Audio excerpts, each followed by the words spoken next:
Hello and welcome to another episode of the WealthStyle podcast. My name is Iván Watanabe. I'm here with my partner, Evan Wohl. Evan, what's going on, man? How are you? Doing great. Big day today. Yeah, excellent day. Excellent day. So we're really, really excited to have on somebody that's a rock star in the financial planning world for us, Tom Hegna. Tom is an economist and author, retired lieutenant colonel, and retirement expert. And sort of considered by many to be the retirement income expert. So, Tom, welcome to the podcast. We're very excited to have you on today. Thanks. Great to be with you guys. Awesome. Tom, where are you joining from us today? Pardon me? Sorry, where are you joining from us today? Oh, I'm in Mesa, Arizona, and I'll be moving up to Flagstaff here this weekend. That's where we spend our summers up there, where it's 75 instead of 125 down here. Sounds a little better. Do you read every one of those books behind you? Yeah, well, I can tell you a story about that later off camera. All right. Awesome. Well, Tom, again, we're super excited to have you on. As I said, you're kind of a rock star in our space. We've used a lot of your insights and books to sort of introduce concepts to our clients over the years. And so, what we thought we would do is just kind of kick off a little bit about you. Tell us a little bit about you, sort of how you've come to where you are today with writing all these important retirement income books. Yeah, well, I mean, I'm originally from a small town in Minnesota. I went to college at North Dakota State University on an Army ROTC scholarship. I was commissioned in the military. I spent 6 years active duty Army, 16 and a half years Army Reserve, retired as lieutenant colonel in the early 2000s. I was in the insurance industry for almost 30 years. I was with MetLife for 8 years. I was an agent, a manager, national marketing manager for their VUL product. Then I went to New York Life. I spent 15 years at New York Life. I started out as an annuity wholesaler and then kind of worked my way up to be a senior executive officer in the company. And I was kind of, on the forefront of their pushing retirement income. They were about 10 years ahead of the industry. And so, back in the 80s and 90s, people were writing variable annuities. Those were the hot products. And then all of a sudden, I'm supposed to get advisors excited to write SPIAs and DIAs, and we didn't even have DIAs at the time, but SPIAs. And that's a pretty tough sell. But I did a lot of research into the white papers of Dr. David Bavel, Dr. Moshe Milevsky, Dr. Menachem Yari, Dr. Michael Fink, and Dr. Wade Pfau. I learned so much about mortality credits and all these other things that nobody really knew about except in the academic world. Mm-hmm. But real people don't typically read academic white papers, but I did. And then I just kind of put that into English in the first book, Paychecks and Playchecks. And then for the PBS TV special, Don't Worry, Retire Happy, which is a little broader. Amazing. We had Dr. Wade Pfau on the podcast, had a good conversation with him, but I agree. It's hard to get people, especially clients, to read white papers. Got to, tell some entertaining stories around it. Yeah, absolutely. So, one of the things that we thought we would just kind of kick the conversation off, again, this is sort of about planning for retirement. We'd love for you to just set the stage a little bit about what you consider, how you define, Tom Hegna defines a happy retirement. Yeah. So, I think it's important that your audience knows I'm not just talking the talk, I walk the walk. I'm 75% retired. Okay. I play golf 4 to 5 days a week. After this podcast, I'm going to go on and I'm going to play golf today too. So, I'm not just talking the talk, I'm walking the walk. And I've followed the steps that I laid out in Don't Worry, Retire Happy. There were 7 simple steps. Step number 1, you got to have a plan and you need to work with a financial professional. Retirement is not a do-it-yourself project. Mm-hmm. Step number 2, you want to understand and maximize your Social Security benefits. Step 3, consider a hybrid retirement. That's what I'm doing, where I do a little bit of work on the side. I didn't just go 100% cold turkey into retirement. Step 4, you've got to have a plan for inflation. You don't just want to have income for the rest of your life. You want to have increasing income for the rest of your life. Step number 5 is all about the importance of having a base level of guaranteed lifetime income. And the reason you want to do that is the research shows your portfolio will do better if you have a little guaranteed lifetime income. The research shows you're likely to be happier if you have some guaranteed lifetime income. And now the research shows you're likely to live longer as well. And then step number 6 is you must have a plan for long-term care. That's the one thing most people forget about. They can wipe out their entire life savings. And step number 7, use your home equity wisely. There are numerous ways to do that now. And then the most efficient way to pass wealth to children, grandchildren, and charities is with life insurance. I always tell people, don't leave your kids any money. You're supposed to spend your money. Leave them life insurance because you can do that for pennies on the dollar. So that's really, and I live every one of those steps. So, I don't sell annuities. I own 11 of them. I don't sell life insurance, but my annual premium is $226,000 a year. So I'm serious about these products. I've incorporated them into my own retirement, and they're helping me tremendously. Yeah. And you mentioned sort of consider having a hybrid retirement, working, not working. Is that one of the things that you've seen sort of, create happiness for folks as they're in retirement when you did your research? Yeah. So, part of a happy retirement is having a purpose in your life. If all of a sudden your purpose was your job and your whole self-worth was around your job, and now you don't have your job, those people get depressed and they die early. So maybe you volunteer someplace, or maybe you get involved with some type of youth thing and help younger people, or you're a marshal on a golf course 2 days a week so you can play free for the other 5 days a week. I mean, there's a lot of ways you can do it, but you need to stay socially engaged, and you need to have a purpose in your life. And it never hurts to either do a job voluntarily or do something for a little extra money on the side. That never hurts anybody. You mentioned there's a ton in there, but in a very short period of time. But you mentioned guaranteed income. Research has shown makes people generally more happier and live longer. What do you think's behind that? Why is that? Well, I mean, I think the best article that's ever been written on that was Patrick Tricker. He wrote an article in the Journal for Financial Service Professionals, and he found that in America, the average 65-year-old male who purchases a lifetime income annuity can expect to live about 20% longer than a 65-year-old male who does not. And he explained in the article why people with guaranteed income tend to live longer. It's not a promise that you're going to live longer, but sure, in general, 100 people with guaranteed income tend to live longer than 100 people who don't have guaranteed lifetime income. And a lot of it has to do with they don't have the stress. They don't worry. If the market's down 40%, they go play another 18 holes of golf with their buddies. They're not worried about the market. And because when you have guaranteed income, you're being paid to live. Guess what? Many people choose to live differently. They watch what they eat. They exercise. They call their doctor and not feeling well. And all these little things tend to cause people to live longer. And I also say, to advisors, who are your happiest retired clients? I'll bet it's your retired teachers, retired nurses, retired firefighters, retired police officers, retired military, people with pensions.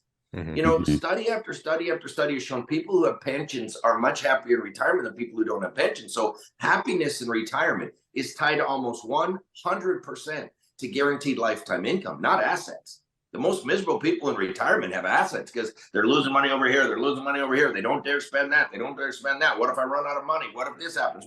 They just worry too much, and they never enjoy their retirement. And the guaranteed lifetime income can free you up because those checks are coming every single month. As long as you're breathing, those checks are coming. And so then it gives you a license to spend your money. If you don't have these checks coming in, how do you ever dare spend your money? You don't know how long you're going to live. You don't know what the market's going to do. You don't know what interest rates are going to do. You don't know what inflation's going to be. You don't know where taxes are going to go. So you got to live this just in case. So you don't touch your money just in case, just in case, just in case. I used to have people do that all the time. And I say, wait a minute, you told me when you retired, you're going to join the country club. You're going to buy a new boat. You're going to go see the world. Oh, but the market's so volatile. Interest rates are low. And so they don't touch their money. They don't touch their money. They don't touch their money. Then they die. What happens to money? Goes to kids. What do the kids do with it? Oh, they join the country club. They buy a new boat. They go see the world. Good for them. And I'm trying to tell people, no, I want you to join the country club. I want you to see the world. I don't want you to live that just in case retirement. And it's people with assets who live that just in case retirement. People with income actually go out and enjoy their lives. Yeah. My parents are retired on teachers' pensions, and I'll tell you what, they make retirement look pretty darn fun. I tell you, it's interesting, right? Because a lot of folks don't have pensions these days, right? Especially those that are working in the corporate space, they're basically non-existent. So, we've had to have the conversations around how do you create an individualized pension, which is basically what an annuity is. And so, but for some reason, annuities tend to invoke this kind of response for people because of, who knows what, can you speak to a little bit around that? Why? Well, I think that's going away. I mean, every year now, annuity sales are having record years. And I think people have learned that most annuities are not even fee products. You know, the big knock on annuities, oh, they have high fees. Well, variable annuities have high fees. Why? Because they're protecting you against losing money in the stock market. That ain't cheap, okay? But a single premium immediate annuity is not a fee product. A deferred income annuity is not a fee product. Multi-year guarantee annuity is not a fee product. A base fixed indexed annuity is not a fee product. Most RILAs, registered index linked annuities, aren't fee products. And so, you know, there's really only optional riders that have fees, and then variable annuities that have fees. So there's, but I think you're seeing that more and more people are realizing that you have to have some guaranteed income in your portfolio, because the way that income annuity, remember, the income annuity doesn't have the fees. The income annuity, the way it functions in a portfolio, it functions like a AAA rated bond because it's guaranteed every single month that you're breathing, that check is coming. But it's got a much higher CCC rated yield. The payout rate on these annuities is much higher than what you're going to get from a money market fund or a CD or a government bond, with zero standard deviation. It doesn't have that interest rate risk. You know, look at what happened with Silicon Valley Bank. They didn't own any bad investments. That's not why they went under. They owned U.S. government bonds, the safest investment in the world. So what happened? Well, they bought a bunch of bonds when interest rates were 1%.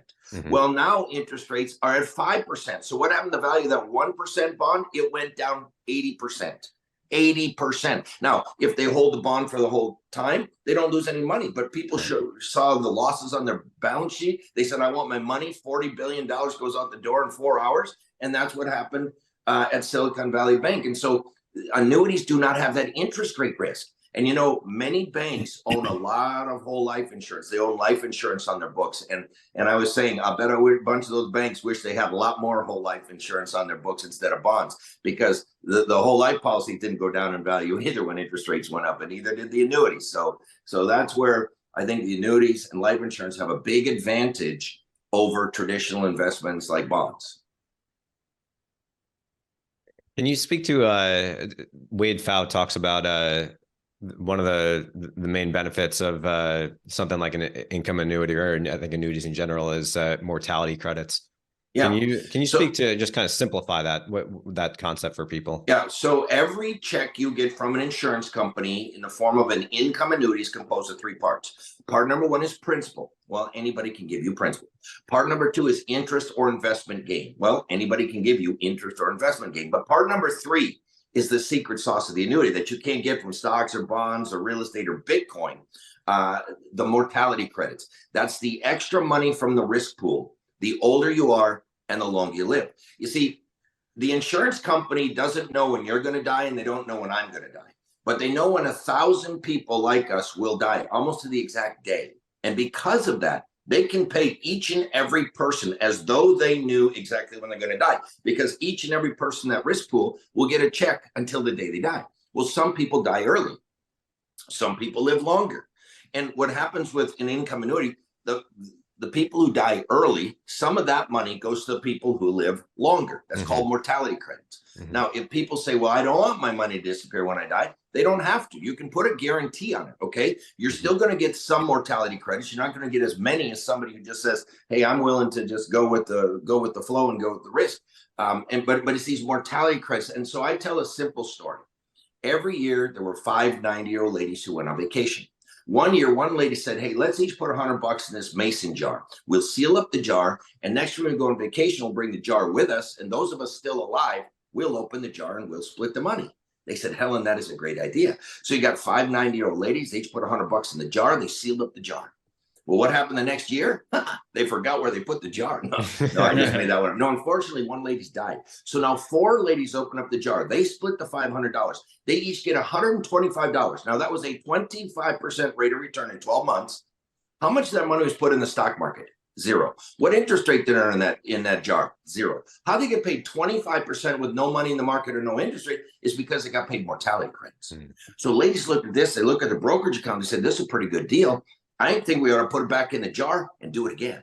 So they decided to let it ride. The next year, one more lady died. So now 3 ladies split the $500. They each get $167. That was a 67% return in 2 years. No money in the market, no interest rate. Why? Because of mortality credits. And as I said, you don't have to have the money disappear when you die. You can do joint life with your spouse. You can do joint life with your 5-year-old granddaughter. These things can pay for 100 years.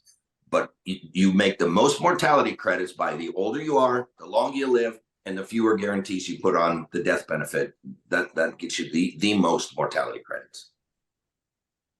You talked about your 5-year-old granddaughter. So, we always are preaching, you want to start planning early, planning for general life planning, but retirement income planning is the topic of the day. So is there a time period where you think, retirement income planning in general, you want to start as early as possible, but in terms of embedding guaranteed income into your life, when do you recommend typically starting something like that?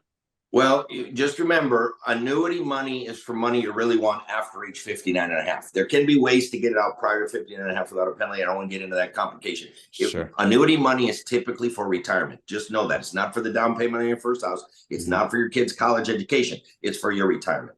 And so any money that is dedicated towards retirement, that's money that could be eligible to be going to an annuity. Now, most companies on deferred income annuities, that's where you buy it today and start it. Most of them will defer it out to about 40 years, some a little less, some a little more. So that would just tell you, somebody who's 25 could buy an annuity that would start when they're 65. I mean, they could do that. I'm not saying that a bunch of 25-year-olds will do that, but the payout rate would be incredibly high. I mean, it would be huge, So, but it really, annuities and income annuities are really mainly for retirement. There are some other potential uses, but mainly for retirement. Gotcha. And so, Tom, you went through some of the different stages in your book. I'm curious just to hear a little bit more about when you're working with retirees. Like, how do you recommend people go about finding this purpose that you spoke of earlier around, their retirements? Well, look, everybody's got something that they're good at and something that they like to do. Okay. And those are really the two things. You want to find something that you're pretty good at or that you want to get better at. Because I know some people who said, geez, I've never learned to play the piano. I want to do that. And they dedicate them to learn to play the piano. That gives them purpose, right? But for me, I'm a golfer and I'm playing pickleball. And so and I'm competitive. And so I got purpose. And I just shot my best round of the year or of the winter here yesterday. And so, bad thing is my handicap goes down. Good thing is, we keep in first place. But it's a lot of fun. So you got to find something that makes you get out of bed in the morning. And some people like to serve others. Some people like to work at the food bank. Some people like to deliver meals to the elderly. And then they can have social life too. I don't care what people do, but they just need to find something to get them to remain socially active and kind of have a purpose and that they're contributing to society and the world. That's great. I think it goes a lot back to sort of your book, Paychecks and Playchecks. When we think about that additional money that's available, right? If you have the premise essentially is, correct me if you want to add anything to it, but it's essentially to take care of your necessities through the paychecks, through that guaranteed income, and then all the other assets that you have available can be used for all of the other things, to stack on top, right? To provide the vacations or the lifestyle. Can you speak a little bit more towards that as well? Yeah. So what the research is totally clear on is that people should cover their basic living expenses in retirement with guaranteed lifetime income. So, Social Security counts because it's a lifetime income annuity. A pension counts because it's a lifetime income annuity. But whatever you're short from Social Security or pension, that's where the income annuity fits to at least cover those basic living expenses. But then beyond that, I own dividend paying stocks. I own real estate. I own other things. I don't have all my money in annuities or life insurance. I have my money broadly diversified. I even own just a teeny bit of Bitcoin. So, I have a very diversified portfolio. Okay. But all of my basic living expenses are covered with guaranteed lifetime income. And I even have some paychecks that are covered with guaranteed lifetime incomes. I want to be able to play even in the bad years, not just the good years. So, but yeah, you got that right. That's excellent. So Tom, are you working on any other books? You mentioned, I think, in our pre-call that you were working on something. What's the name of the book, and what's the general sort of idea? Yeah, so the name of the book's going to be Tom Hegna's Who Wants to Be a Millionaire? Because what I've done is, all my other books have been for baby boomers, really. But I wanted to do something for Generation X, Y, Z, millennials on helping them build wealth. And I show in this book how very simple, I'm not saying easy, but how very simple it is in America today to become a millionaire. And, and for those people who say, well, $1 million today isn't what it used to be. That's correct. but you have to get your first million before you get your second. And the first million is always the hardest million. So this just shows people how simple it is just by making just one or two minor changes to their spending habits, really, and their saving habits. It's pretty simple to become pretty wealthy in America today. So that's what that book is about. Can you speak to the changes in the annuity industry over the last 5 years? What have you seen in terms of changes, and maybe where you think it may be heading? Well, I've seen, less usage of variable annuities. More companies have gone into those RILAs that are like registered. That's because the fees versus no fees. They're kind of like a variable annuity and a fixed index annuity, and you mash them together, and there's some, there's a buffer, and there's different things. So you have different levels of guarantees. But the nice thing is those RILAs typically don't have fees that the variable annuities do. So that's where that one fits. And then fixed index annuities have just been going crazy. There's all kinds of new stuff in that market. And then MIGAs, for the first time in probably 15 years, you got multi-year guarantee annuities that are paying over 5%. And so those are being very popular as well. So I think on the fixed side, the fixed indexed annuity side, and then the income annuity side, and then the RILAs, that's kind of what's going on out there in the market. So the interest rate environment, I imagine, has a big impact on, what companies are willing to pay, and interest rate locks or, returns. Yeah, you pretty much watch the 10-year bond, and that's going to tell you, if rates are going up or down on annuities and life insurance and things, because they pretty much calculate things off of the 10-year. That's great. Well, Tom, as we sort of wrap up, are there any, one or two things that you really want to make sure that the listening audience kind of leaves and takes away from today? Well, I think if there are consumers on the podcast, I think it's so important to work with a financial professional. I just don't think, you don't do your own dental work in your garage with your drill set. And I don't think you got to be doing your own retirement planning either. And for the advisors out there, I would just say, really know what you sell. I mean, the problem I see is there are some advisors out there selling things they don't know what they're selling. And so know your product inside and out. Know what's guaranteed, knows what's not guaranteed, know what the fees are, know where the fees aren't, and speak accurately to your clients. So those would be my two bits of advice. I appreciate that. And Tom, for those who want to learn a little bit more about you and your books, where can they find out more info on you? I'm pretty easy to find. My books are on Amazon. You can also go to tomhegna.com. And for any advisors out there, I've got like 6 or 7 free webinars, and these are loaded with great content. You just go to tomhegna.com/webinars, tomhegna.com/webinars. They're free. Don't need a credit card. And I also have a free YouTube channel that's loaded with stuff. So those would be some places to go just to check it out.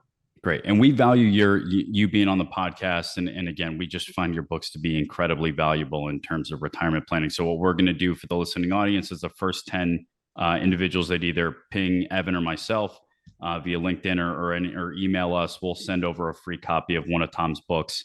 Tom, again, we really, really appreciate you being on, sharing your expertise and your insights around retirement income. And to you, the listening audience, thanks for tuning in. Again, make sure to click subscribe below so that when a new episode is out, you'll be notified.